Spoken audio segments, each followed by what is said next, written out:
कविता सामने रखे नोटों और जेवरात को बस निहारती रह गई। पति विकास ने धीरे से कहा, क्या देख रही हो कविता, ये सब तुम्हारे ही हैं। वही जेवर जिसके लिए तुम हमेशा मुझे कोसती रहती थी कि तुमने कभी मुझे कुछ नहीं दिलाया। और हाँ, किसी दिन बैंक चलकर माँ के कंगन निकाल लेना, जो बनवाना हो बनवा लेना।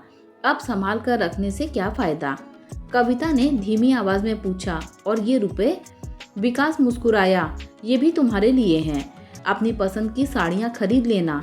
तुम हमेशा कहती थी ना, इतने साल साथ रहकर भी तुमने मुझे कभी एक साड़ी तक नहीं दिलाई। आज जो शौक अधूरे रह गए हैं उन्हें पूरा कर लो। कविता की आंख में एक हल्की सी थकान तैर गई। शौक?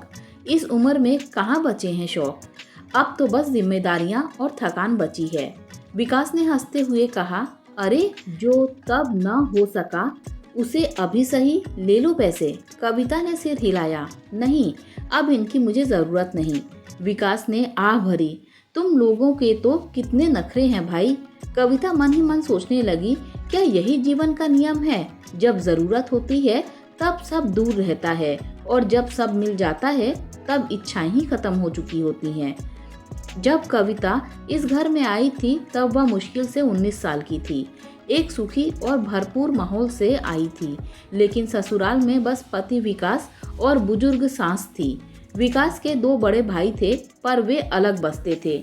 2 कमरों के छोटे से किराए के मकान में कविता को घर के काम समझने में भी वक्त लगता था। न झाड़ने को कुछ, न पोंछने को। आधा घंटे में सारा काम निपट जाता था। विकास सुबह 9 बजे टिफिन लेकर ऑफिस निकल जाते और कविता के हाथ में बस खालीपन रह जाता। समय काटना मुश्किल हो जाता। कविता हिंदी साहित्य में स्नातकोत्तर थी। एक दिन उसने विकास से कहा, घर में अकेले समय नहीं कटता। अगर मैं स्कूल में अध्यापिका बन जाऊं तो तुम्हारे खर्च में भी मदद मिलेगी और मेरा दिन भी सार्थक होगा। सास की आवाज गूंजी, हमारे घर की बहुएं बाहर नौकरी नहीं करती। घर की और विकास की देखभाल कौन करेगा? और तुम्हें किस चीज की कमी है? विकास कमा रहा है, और जब बच्चे होंगे तो उन्हें कौन संभालेगा? मुझसे नहीं होगा। कविता मन ही मन सोचने लगी, कमी? विकास तो बस एक मिल में नौकरी करते हैं। मन मसोट कर रह गई। शादी के 1 साल बाद बेटी का जन्म हुआ, फिर अगले साल बेटा। अब 2 बच्चों की देखभाल में समय का पता ही न चलता। पर विकास की कमाई से अब मुश्किल से गुजारा चलाती, और सास की बीमारी ने घर को और भी बोझिल कर दिया। बमुश्किल 22 साल की उम्र में कविता 2 बच्चों की मां बन चुकी थी। जेठ के बेटे की शादी थी तो कविता ने विकास से विनती की, मुझे एक नई साड़ी दिला दीजिए। सालों से हर समारोह में वही पुरानी साड़ी पहनती आ रही हूँ। सास ने सुनते ही टोका, बस तुझे तो अपनी साड़ी की पड़ी रहती है। पहले बच्चों के लिए कपड़े ले, 4 लोग उन्हें नए देखेंगे। और विकास को बारात में जाना है, उसके लिए कपड़े बनवाने दे। तू तो घर में ही रहेगी, शादी वाली साड़ी ही पहन ले। और नई बहू को तोहफा देने के लिए भी तो कुछ चाहिए, इतना सब कहाँ से आएगा? कविता ने चुपचाप सब सह लिया। सबके लिए सब कुछ था, बस उसके लिए कुछ नहीं। शादी के दिन सास के पास एक जोड़ी कंगन थे। कविता ने विनम्रता से कहा, माँ जी, अगर वो कंगन मिल जाए तो मैं चूड़ियों के साथ पहन लूंगी। सास तुरंत बोली, अपने कंगन तुझे क्यों दूं? तू अपने मायके से लाए जेवर पहन। कविता मन ही मन कड़वी हंसी हंस रही थी। अपने मायके के सारे जेवर तो शादी के वक्त नगद में बदल दिए गए थे, और पिताजी ने कहा था ससुराल वाले बाद में बनवा देंगे, जो आज तक नहीं बना। एक साड़ी तक न दिला सके, गहनों की क्या बात करूं। शादी में सबके चमकते कपड़े और जेवर देखकर कविता ने मन ही मन सोचा, काश मैं भी कुछ खरीद पाती। तभी जेठानी ने आकर कहा, अरे कविता, तुमने तो वही पुरानी साड़ी पहन ली, एक नया ही ले लेती। कविता ने मुस्कुराकर टाल दिया, नहीं भाभी, ये भी तो अच्छी है, ज्यादा पुरानी नहीं हुई। बस उसकी हर इच्छा मन में ही दफन हो जाती। बच्चे बड़े हुए, स्कूल की किताबें, यूनिफॉर्म, फीस, इन्हीं चक्कर में कविता के सपने धूल में मिल गए। सास का देहांत के बाद देवरों का बंटवारा हुआ।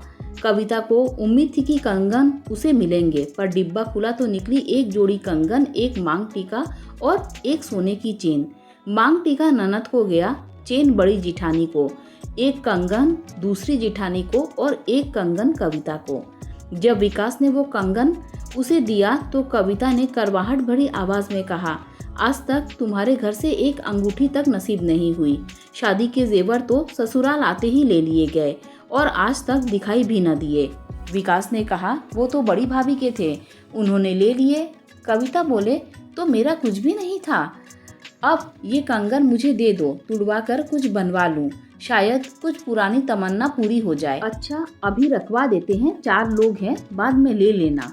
उसके बाद जब भी कविता कंगन की बात करती विकास टाल देते, ला दूंगा, पर कभी नहीं लाए। बच्चों की पढ़ाई का खर्च बढ़ता गया और कविता की अधूरे इच्छाएं जिम्मेदारियों के बोझ तले दबती गईं। जब बच्चे पढ़ लिख कर बड़े हुए तो शादी ब्याह का दौर आया।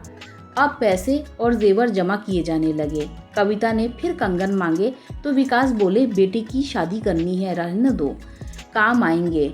उस दिन के बाद कविता ने कभी नहीं मांगा। हंसी खुशी बच्चों की शादियां निभ गईं और कविता ने नकली जेवर पहनकर ही काम चलाया। हाँ, साड़ियाँ ज़रूर खरीद ली थी, पर जेवरों की ललक मन में बसी रही। यूं समय बीता और कविता की उम्र 62 के पार पहुंच गई। बची खुची तमन्नाएं भी महामारी ने आकर मिटा दी। न कहीं जाने की चाह, न किसी से मिलने की उत्सुकता। धीरे धीरे मन ने भी उदासीनता ओढ़ ली। अब जेवर या कपड़े खरीद कर क्या करेगी? जो है बस ठीक है। मन में अब कोई लालसा शेष नहीं रही। कविता सोचती, गीता में भगवान कृष्ण ने सच्ची कहा है, जब इच्छाएं होती हैं तब साधन नहीं होते और जब साधन मिलते हैं तब इच्छाएं ही विदा हो चुकी होती हैं। शायद यही जीवन का अनसुना सच है। आज विकास एक सोने की चेन, लॉकेट, एक जोड़ी बालियां और 10,000 रुपए लेकर आए थे। अपनी पसंद की साड़ी ले आना, पर कविता ने मन ही मन सोचा, अब इनका क्या करूंगी? उम्र के इस मोड़ पर हर चाहत शांत हो चुकी है। अब तो बस भजन पाठ का समय है और कब बुलावा आ जाए पता नहीं। सब कुछ मिल जाए फिर भी जो है वही ठीक है। हाँ, यही जीवन का सच है। दोस्तों, अगर कहानी अच्छी लगी हो तो लाइक, शेयर, सब्सक्राइब कीजिए। Thanks for watching this video.